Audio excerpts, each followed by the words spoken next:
अथ श्रीकालभैरवाष्टकम्। ॐ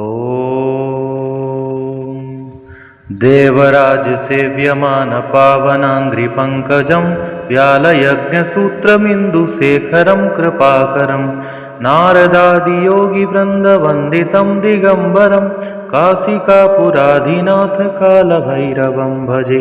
भानुकोटिभास्वरं भवाब्धितारकं परं नीलकण्ठमीप्सितार्थदायकं त्रिलोचनं कालकालमम्बुजाक्षमक्षशूलमक्षरं काशिकापुराधिनाथकालभैरवं भजे। शूलटङ्कपाशदण्डपाणिमादिकारणं श्यामकायमादिदेवमक्षरं निरामयं भीमविक्रमं प्रभुं विचित्रताण्डवप्रियं काशिकापुराधिनाथकालभैरवं भजे।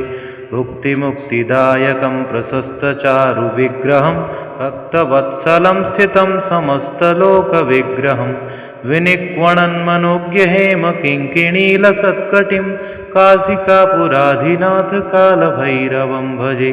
धर्मसेतुपालकं त्वधर्ममार्गनाशकं कर्मपाशमोचकं सुशर्मदायकं विभुं स्वर्णवर्णशेषपाशशोभिताङ्गमण्डलं काशिकापुराधिनाथकालभैरवं भजे।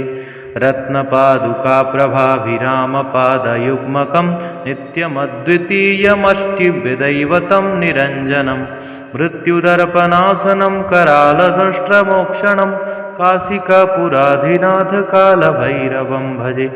अट्टहासभिन्नपद्मजाण्डकोशसन्ततिं दृष्टिपातनष्टपापजालमुग्रशासनम् अष्टसिद्धिदायकं कपालमालिकन्धरं काशिकापुराधिनाथकालभैरवं भजे।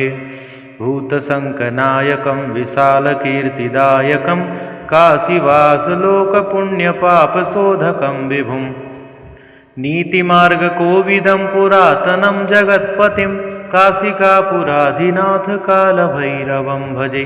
कालभैरवाष्टकं पठन्ति ये मनोहरं ज्ञानमुक्तिसाधनं विचित्रपुण्यवर्धनं शोकमोहदैन्यलोभकोपतापनाशनं ते प्रयान्ति कालभैरवाङ्घ्रिसन्निधिं ध्रुवं ते प्रयान्ति कालभैरवाङ्घ्रिसन्निधिं ध्रुवम्।